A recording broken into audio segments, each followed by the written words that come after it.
आप दुनिया के किसी भी सेक्टर में जाइएगा, हम किसानों के बच्चे ही सरहद की रक्षा करते हैं, हम किसानों के बेटे ही पत्रकारिता में जाते हैं, हम किसानों के बेटे ही राज्य की हिफाजत करते हैं, IAS IPS बनते हैं।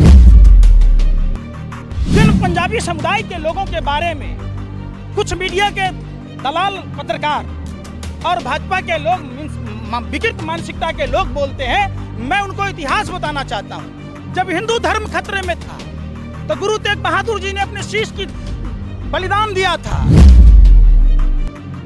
ये लोग हिंदू धर्म के ठेकेदार हैं। भगवा वस्त्र पहनकर जगह रावण की तरह मां सीता का अपहरण करने वाले लोग, कालनेमी राक्षस की तरह भगवा वस्त्र पहनकर प्रभु श्री राम का नाम लेकर हनुमान जी को संजीवनी बूटी लाने से रोकने वाले लोग, ये अपने ही देश के भस्मासुर हैं।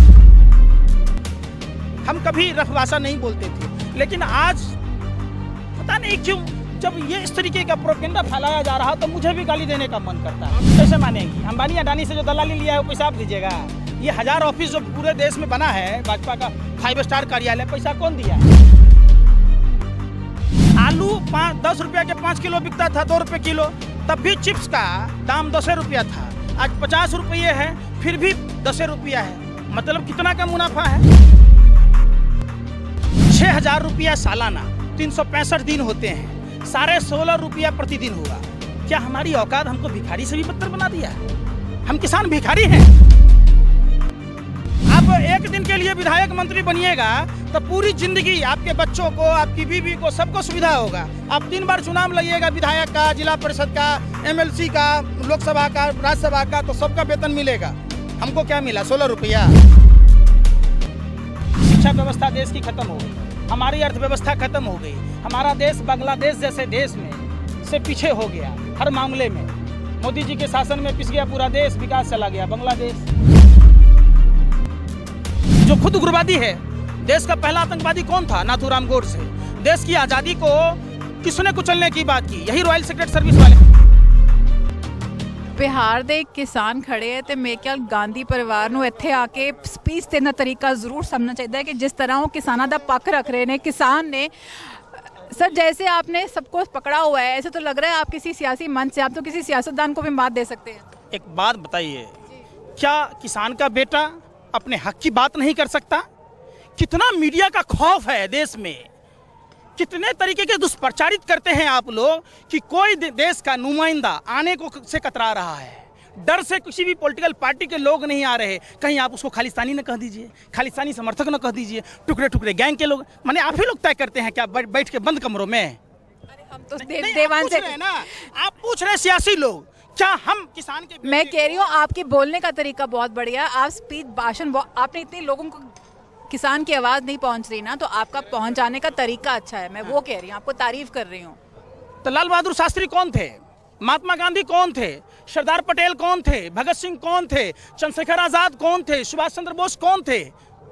भैया, आप दुनिया के किसी भी सेक्टर में जाइएगा, हम किसानों के बच्चे ही सरहद की रक्षा करते हैं, हम किसानों के बेटे ही पत्रकारिता में जाते हैं, हम किसानों के बेटे ही राज्य की हिफाजत करते हैं, IAS IPS बनते हैं, औद्योगिक घरानों के नहीं बनते। हरियाणा के अंदर कुछ चैनल्स पे बात आई, कुछ नेता लोग कह रहे हैं कि जो लोग यहाँ पर लाए गए हैं वो 100 200 रुपए दिहाड़ी देकर लाए हुए हैं। इसके बारे में आप क्या कहोगे? देखिए, सरकार जिसने भी कहा वो गोरे अंग्रेजों के दलाल और मुखबिरों की टोली है, गोरे अंग्रेजों की नाजायज औलादे हैं। मैं आपको बता दूं, किसान वो होता है, आप प्रभु श्री कृष्ण की बात सुने थे गीता में? नहीं सुना था? प्रभु श्री कृष्ण ने कहा था किसान जो होते हैं ईश्वर के सहायक होते हैं, राजा से भी बड़ा होता है। राजा सिर्फ अपने राज्य का पालक होता है, किसान तो पूरी मानवता का पालक होता है।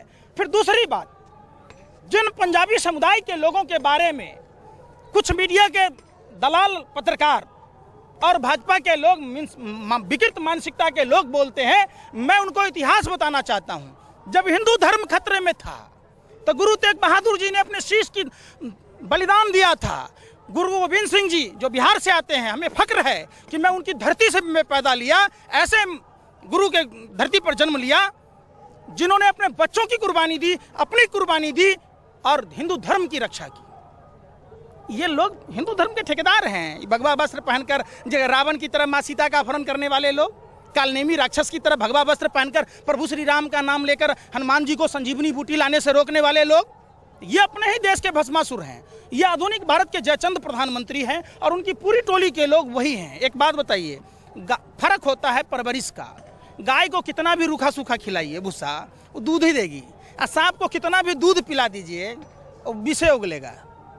तो कौन है? सावरकर के लोग हैं। 80,000 स्वतंत्रता सेनानी सेलुलर जेल में भर्ती था और उसमें बंद था, तो उसमें से एक ही था सावरकर जिसने चिट्ठी लिखा और उसको 60 रुपया महीना पेंशन मिलता था। तो गोरे अंग्रेज का उसका जीजा लगता था कि फूफा लगता था? किस बात का 60 रुपया देता था? उस समय का 60 लाख माने 60 रुपया मतलब आज का 6 लाख रुपया महीना।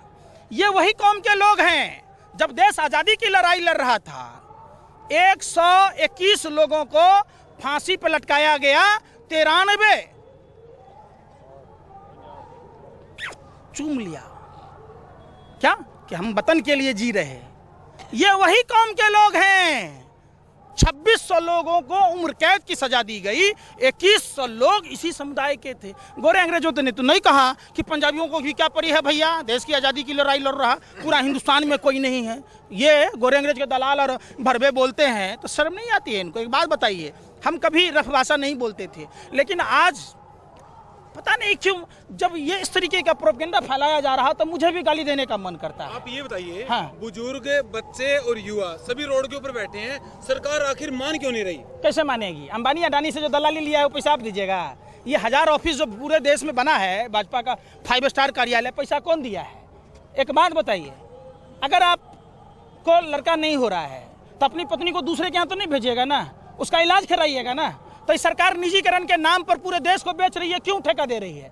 पार्टी फंड में चंदा ले रही है और पार्टी कार्यालय बनाए जा रहे हैं। 20-20 हेलीकॉप्टर जो एक राज्य में घूमता है, 50-50 डिजिटल गाड़ियां घूमती है। ये हमको आपको समझना होगा ना, ये पैसे आते कहाँ से? अंबानी अडानी तो देता है कि हम आप देते हैं? किसान तो देगा नहीं। देगा कौन? अंबानी अडानी। इसलिए देश की संपत्तियों को कौड़ी के दाम में दे दिया गया। क्यों? स्टॉक पर पाबंदी जो था उसको हटाया गया। इसलिए एक बात बताइए, आलू 10 रुपया के 5 किलो बिकता था, 2 रुपये किलो, तब भी चिप्स का दाम 10 रुपया था। आज 50 रुपये है, फिर भी 10 रुपया है। मतलब कितना का मुनाफा है? आज मंत्री जी ने प्रेस कॉन्फ्रेंस करी, उन्होंने बोला हमने पिछले जब से मोदी जी आए हैं उन्होंने पिछले 1.5 साल से 6,000 रुपया किसान को जा रहा है साल का। उन्होंने कहा हमने किसान को बहुत दिया है, हमने जो MSP है 1.5 गुना करी है। आप उसके लिए क्या कहते हैं? देखिए, इसमें सबसे बड़ा रोल आप लोगों का है। 6,000 रुपया सालाना, 365 दिन होते हैं, 16.5 रुपया प्रतिदिन हुआ। क्या हमारी औकात हमको भिखारी से भी बदतर बना दिया? हम किसान भिखारी हैं? आप वेतन लीजिएगा 5 लाख रुपया, आप 2.5 लाख रुपया महीना के मकान में रहिएगा, 5 स्टार होटल में ठहरिएगा, आप हवाई जहाज से जाइएगा, आप राजधानी से ट्रेन से जाइएगा, आप एक दिन के लिए विधायक मंत्री बनिएगा तो पूरी जिंदगी आपके बच्चों को, आपकी बीवी को, सबको सुविधा होगा। आप 3 बार चुनाव लड़िएगा, विधायक का, जिला परिषद का, MLC का, लोकसभा का, राज्यसभा का, तो सबका वेतन मिलेगा। हमको क्या मिला? 16 रुपया। 16 रुपया में किसी किसान के यहाँ सब्जी आएगा? पत्रकार महोदय, आप महिला पत्रकार हैं, आप सोचिए, आप घर चलाती होंगी, आपके भी घर होंगे, 16 रुपया में क्या होगा? यह सरकार फर्जीवाड़ा करती है, लूट खसोट करती है। आम किसानों को मिलता क्या है? आज सुनने को तैयार है। वो कहते हैं हम निश्चित है कि हम चाहते हैं कि किसान का भला हो, पर किसान अपना भला खुद नहीं चाह रहा। आप उनको क्या जवाब देंगे? एक बात बताइए, हम आपको 2,000 रुपये दे रहे, आप ले नहीं रहे, आप अपना भजा अपने न देखिएगा। सरकार क्यों देना चाह रही है? भला क्यों करना चाह रही है? भला करना होता, जिस बिहार में 15 साल से सरकार में थे, 2006 में APMC एक्ट लागू किया गया, बाजार समितियां खत्म की गई, तो भला करना था तो क्या करना था? वहाँ कोसी, कमला, गंडक, बागमती, महानंदा नदियों पर डैम बनाना था, जहाँ वहाँ के लोगों को बाढ़ की विभीषिका से नहीं झेलना पड़ता। तो ये काम किया। पेट्रोलियम पदार्थों के दाम बिहार का मॉडल ही लेके आ रहे हैं, बिहार के मॉडल। आप तो बिहार के किसान हैं, आप बताइए उसमें क्या क्या खामियां हैं? क्या उसमें अच्छाई है? आप बता दीजिए। हमें तो सारा का सारा कोयला में खामी ढूंढिएगा, कोयला कोयला ही होता है ना। ये जो कृषि काला कानून है, इसके बाद भी आज भी भाजपा की यही कहा है कि हमने देखो चुनाव जीत रहे हैं, ठीक है, आज उन्हें राजस्थान में म्यूनिसिपल कॉर्पोरेशन के चुनाव जीते, बिहार में कहते हैं कि बिहार की जनता खुश है, इसी तो हम बिहार में सरकार बना के आए हैं। तो फिर आपने किसको वोट डाली? जिनके पैरों के छाले अभी तक नहीं सूखे वो खुश हैं। पहली बार ऐसी सरकार आई, लोग सोच रहे थे कि मोदी जी के शासन में बैटरी से कार चलेगी जो हवा में उड़ेगी। लोगों को क्या पता था? 1947 से पीछे आ गए हम, बैलगाड़ी से बैल छिन गए, इंसान बैल बन के चल रहा। 15 साल के बाद फिर नीतीश कुमार को चुना गया, क्यों? कोई अगर नहीं, आप किसने चुना? प्रधानमंत्री नहीं चुना। ईवीएम का सारा खेल है। जब तक ईवीएम रहेगा ये सत्ता पर काबिज रहेंगे। एक बात बताइए, सैटेलाइट हजारों किलोमीटर दूर है, जब हम उसको कंट्रोल कर लेते हैं यहाँ बैठे बैठे बटन से, तो ईवीएम कंट्रोल नहीं होता है। जिन देशों ने ईवीएम बनाया उन देशों में ईवीएम बैन है, तो भारत में क्यों चालू है भाई? आज जो हम सिंगू बॉर्डर के ऊपर आए हैं, हमारा धरना प्रदर्शन चल रहा है। इसी आंदोलन पे मैं आपको दोबारा लाऊंगा हाँ। कि आखिर किसानों को मुख्य समस्या क्या है इस विधेयक से?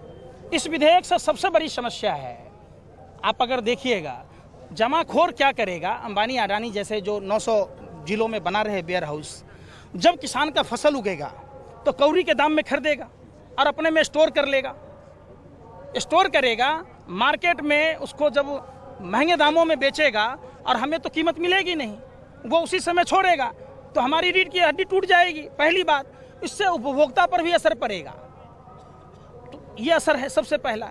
दूसरा, जब बाजार समितियां खत्म करने की बात प्रधानमंत्री जी कह रहे थे, अब उसमें उन्होंने फेरबदल करने की बात की। एमएसपी निर्धारण कौन करेगा? आप कह रहे हैं ना, इसमें कहा जा रहा है कि कॉन्ट्रैक्ट फार्मिंग में आप एसडीएम के यहाँ जाइए, एसडीएम नहीं सुनेगा डीएम के यहाँ। हम जब थाने वाले के यहाँ नहीं जा पाते हैं तो एसडीएम के यहाँ कैसे जाएंगे भैया? जिस हम सांसद को चुन के भेजे हैं वो सांसद हमसे मिलता है क्या? दिल्ली के 7 सांसद भाजपा के हैं, चंद कदम की दूरी पर हैं।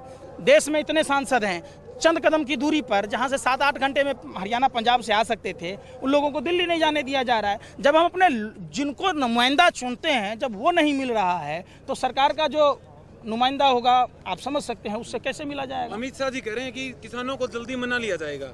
आखिर क्या रणनीति लग रही है आपको सरकार की? कुछ भी रणनीति नहीं है, इसका काम एक ही बात है, ऐसा कोई सगा नहीं जिसको ठगा नहीं। आप एक बात बताइए, हमारी शिक्षा व्यवस्था देश की खत्म हो गई, हमारी अर्थव्यवस्था खत्म हो गई, हमारा देश बांग्लादेश जैसे देश में से पीछे हो गया हर मामले में। मोदी जी के शासन में पिस गया पूरा देश, विकास चला गया बांग्लादेश। वहाँ का जीडीपी देखिए, हमारे यहाँ का जीडीपी देखिए। तो सबके पीछे जो षड्यंत्र है, कुचक्र है, ये भी एक कुचक्र का हिस्सा है। एक ही सेक्टर बचा था, प्रधानमंत्री जी नया कृषि काला कानून लाकर कृषि सेक्टर को भी तबाह करने की कोशिश की, और ये षड्यंत्र नहीं करने दिया जाएगा। आखिरी सवाल, आप आज अपने पंजाबी किसानों के साथ खड़े हैं, इनको खालिस्तानी कहा जाता है, आप क्या कहते हैं? कौन कहता है खालिस्तानी? जो खुद उग्रवादी है। देश का पहला आतंकवादी कौन था? नाथूराम गोडसे। देश की आज़ादी को किसने कुचलने की बात की? यही रॉयल सीक्रेट सर्विस वाले। आपको इतिहास बताता हूँ, 1941 में बंगाल प्रांत में मुस्लिम लीग के फजाहुल हक के साथ सरकार बनाई थी। श्यामा प्रसाद मुखर्जी वित्त मंत्री थे। धर्म के आधार पर विभाजन की बात हुई, लाखों की तादाद में, करोड़ों की तादाद में हिंदू मुस्लिम हुआ। क्या नतीजा निकला? 1942 में भारत छोड़ो आंदोलन को कुचलने की बात की। 1943 में मुस्लिम लीग के गुलाम हुसैन उद्दौला खां जिन्ना के साथ ये रॉयल सीक्रेट सर्विस वाले और हिंदू महासभा के लोगों ने सरकार बनाई। सिंध प्रांत में धर्म के आधार पर विभाजन की बात की। क्या हुआ? अखंड भारत को खंड खंड किया। ये वही लोग हैं जब भगत सिंह आज़ादी की लड़ाई लड़ रहे थे तो गवाही किसने दी? सरसादी लाल कौन था जिसका आज भी चीनी मिल है, मवाना चीनी मिल वगैरह ये सब? तो ये वही लोग हैं ना। क्या बोला अब आपको कि गाय को कितना भी अगर रूखा सूखा खिलाइएगा वो दूधे देगी। डीएनए का फर्क होता है। ये लोग सावरकर के लोग हैं, ये सांप की तरह सपोले हैं। आज इनका आज केंद्रीय मंत्री वालों बयान आया सीगा कि ये कहा गया था कि जो लोग यहाँ पे आए हैं उनको पाकिस्तान और चाइना भेज रहे हैं। सो आपका नाम क्या है? पंकज श्रीवास्तव। सो पंकज श्रीवास्तव की देशभक्त थे, आज भी देशभक्त हैं और कल भी रहेंगे। जब तक सूरज चांद रहेगा, जब तक ये धरती रहेगी, तब तक इनका नाम स्वर्णिम अक्षरों में लिखा जाएगा।